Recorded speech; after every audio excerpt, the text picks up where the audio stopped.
hoje, uma nova diretriz da Sociedade Brasileira de Cardiologia mudou os patamares de risco para a pressão alta e endureceu as metas de tratamento. O documento, então, passa a enquadrar como pré-hipertensão valores da pressão, né? Para quem tem a pressão, por exemplo, em 12/8, antes considerada uma pressão normal. Agora, quem tem a pressão 12/8 já estaria, então, com pré-hipertensão. Mas o que isso significa, né? Isso vai mudar o tratamento, não vai? É o que a gente vai saber agora conversando com o médico Luiz Beck da Silva Neto, que é o presidente da Sociedade de Cardiologia aqui do Rio Grande do Sul. Doutor Luiz, muito boa noite, obrigada por nos atender. Boa noite. Boa noite.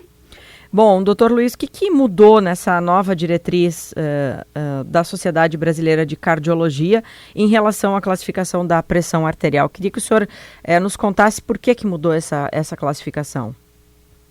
Bom, essa diretrizes, não só a brasileira como a americana, que já foi publicada previamente, vem numa linha de cada vez mais documentar ou exigir dos pacientes pressões arteriais cada vez mais baixas, certo?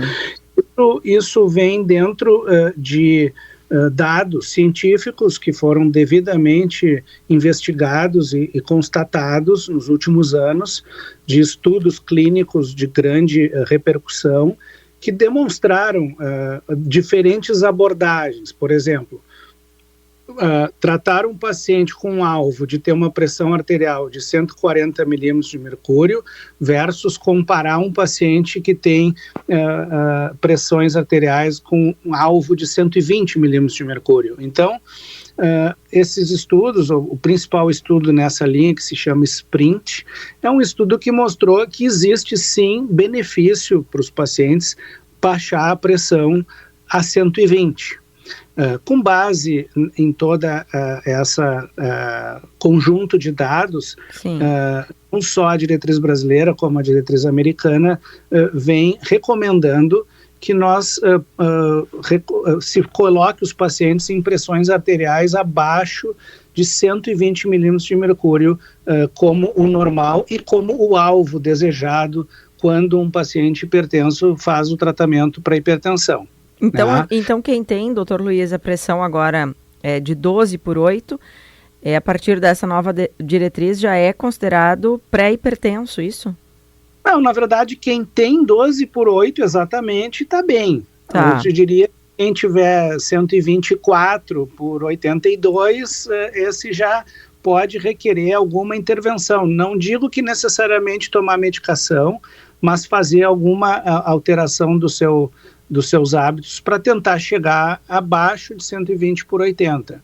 Para fazer o acompanhamento de perto, o senhor quer dizer, né? Exato. Isso é particularmente verdade ou é necessário naquelas pessoas que eventualmente já têm alguma doença cardiovascular, que a pessoa que já teve um evento cardíaco, já teve um infarto agudo, já teve um AVC, essas pessoas particularmente se beneficiam de controlar ainda mais a pressão.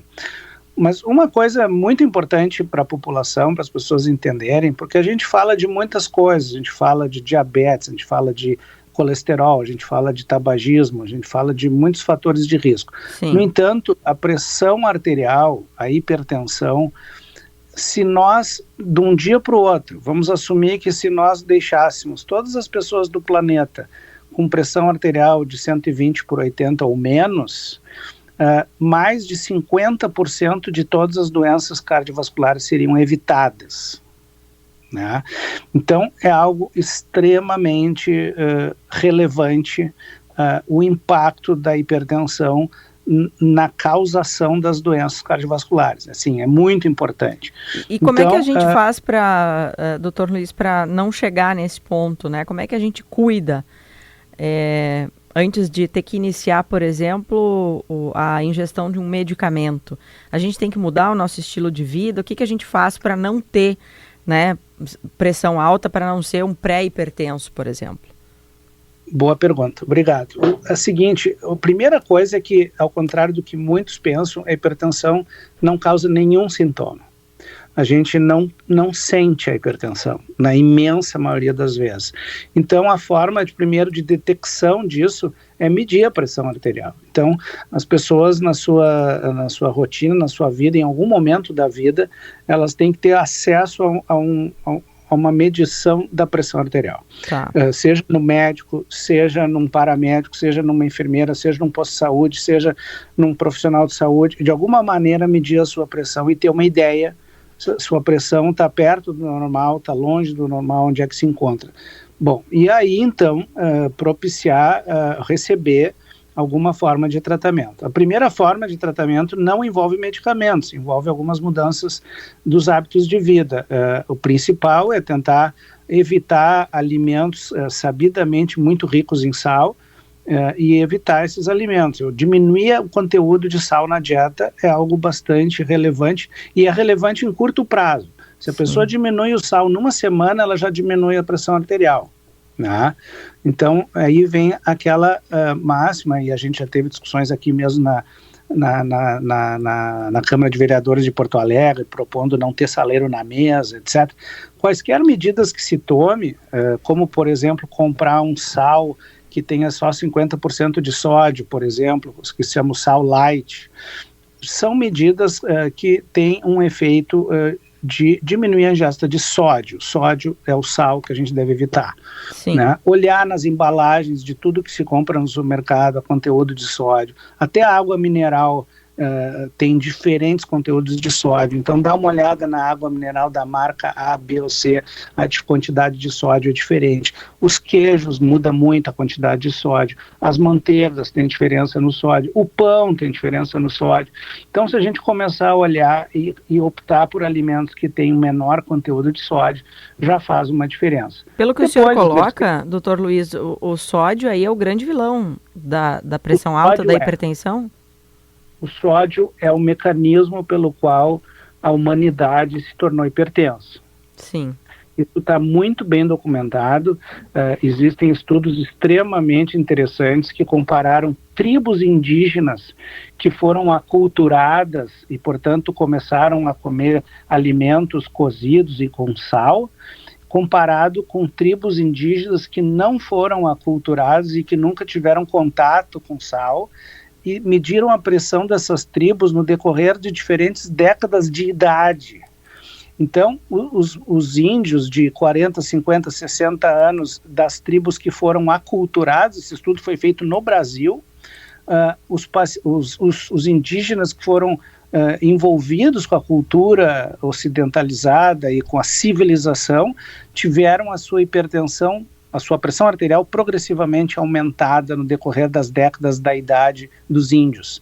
E as tribos que não tiveram a influência da ocidentalização, melhor dizendo, da industrialização e seguiram comendo alimentos sem sal, naturais, frutas, verduras, esses índios não tiveram a sua pressão aumentada, mesmo chegando em idade mais avançada. Então, a hipertensão no mundo, ela vem com a industrialização, com o advento de nós conservarmos os nossos alimentos com sal. No momento que nós começamos a conservar os alimentos com sal, que é um alimento, o sal é um conservante barato, disponível, né? E quase todos os alimentos embalados, industrializados, que se compre no supermercado, sejam eles doces ou salgados, eles contêm sal. Eu ia até perguntar para o senhor, né, qual é o principal alerta para a população, mas acho que o senhor já explicou, né, diminuir a industrialização. A ingestão de sal, né? Quanto mais nós comermos alimentos, a gente tem que pensar assim, esse alimento ele está assim na natureza ou ele foi industrializado? Esse é um pensamento. Se a gente está comendo um alimento que ele é natural, ele saiu assim da natureza, ele é a favor de diminuir a pressão arterial. Se ele tem embalagem, ele deve ter sal. E claro que hoje todos os alimentos embalados, eles têm um rótulo que na imensa maioria das vezes tem ali a quantidade de sódio que contém esse alimento. Não quer dizer que nós não vamos comer nada industrializado, mas se a gente começar a comparar dentre alimentos semelhantes a quantidade de sódio que esses alimentos têm, nós podemos fazer uma significativa redução. E uma coisa interessante é trocar o sal comum pelo sal light, que contenha 50% de sódio e não o habitual, que tem 100% de sódio. Sim. Isso tem também comprovação de que é eficaz na prevenção de AVC. Doutor Luiz, tem algumas perguntas aqui de ouvintes que eu queria aproveitar que o senhor está ao vivo com a gente aqui para, na medida do possível, a gente responder, né? O Abel, ele diz o seguinte: e a água com gás aumenta a pressão? O senhor já falou que, dependendo da marca da água, algumas têm mais, outras têm menos sódio, né?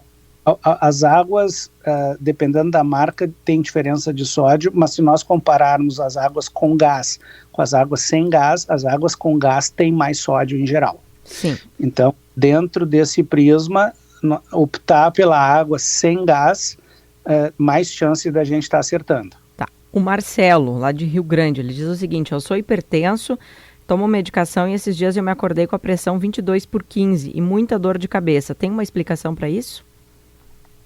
Olha, pode ter muitas explicações, é difícil assim, por apenas essa frase dar um diagnóstico, porque a hipertensão é um reflexo de muitas coisas, né? Provavelmente deve haver um fator que levou a pressão dessa pessoa a subir tanto, né?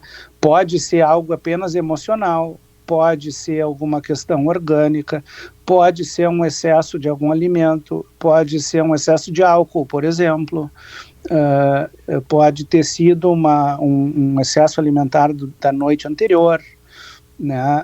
Pode ser, enfim, as causas podem ser várias. Ou pode estar acontecendo até uma isquemia cerebral, eventualmente, que é um fator, muitas vezes, de aumentar a pressão também arterial desse paciente. É interessante que se dê uma olhada numa pressão assim tão alta e com sintoma que essa pessoa seja atendida, né, em alguma instituição de saúde para ver se tem algum diagnóstico que explique essa alteração. Certo. Né? Ou até mesmo seja possível tomar uma medida de baixar a pressão de forma relativamente mais pronta, assim. Bom, mais um questionamento aqui, que é o do Valdir.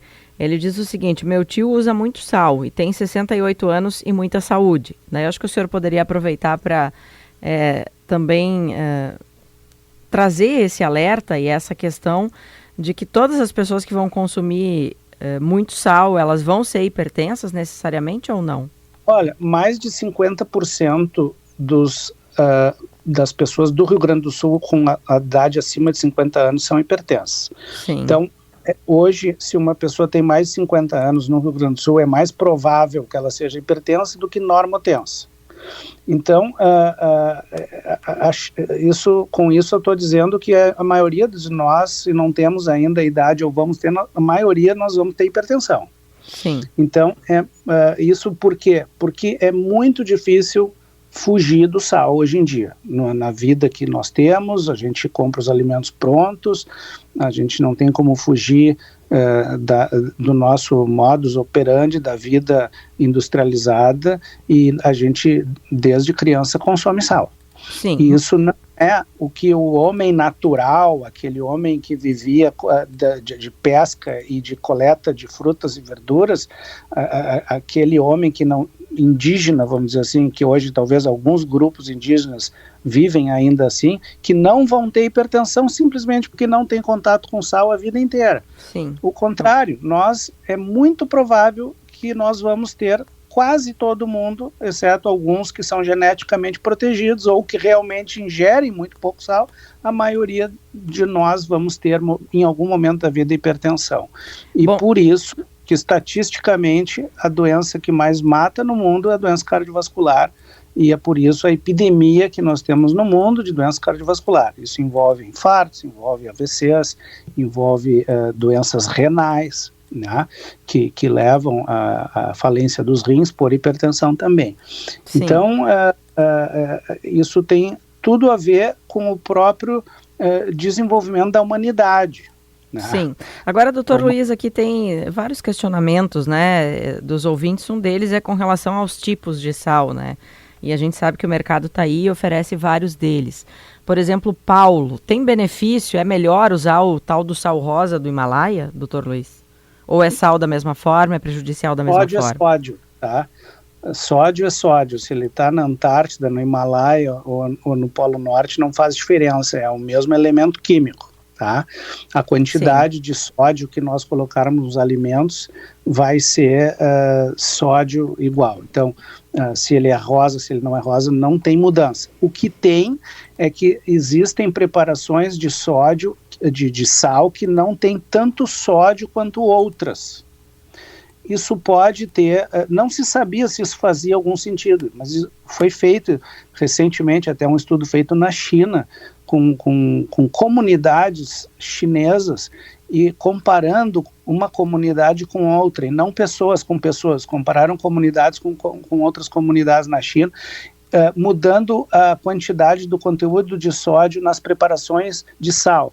E provaram que se nós usarmos um sódio que tem menor quantidade um sal que tem menor quantidade de sódio, houve menor incidência de AVC naquelas comunidades que usaram essa preparação de sal com menos sódio.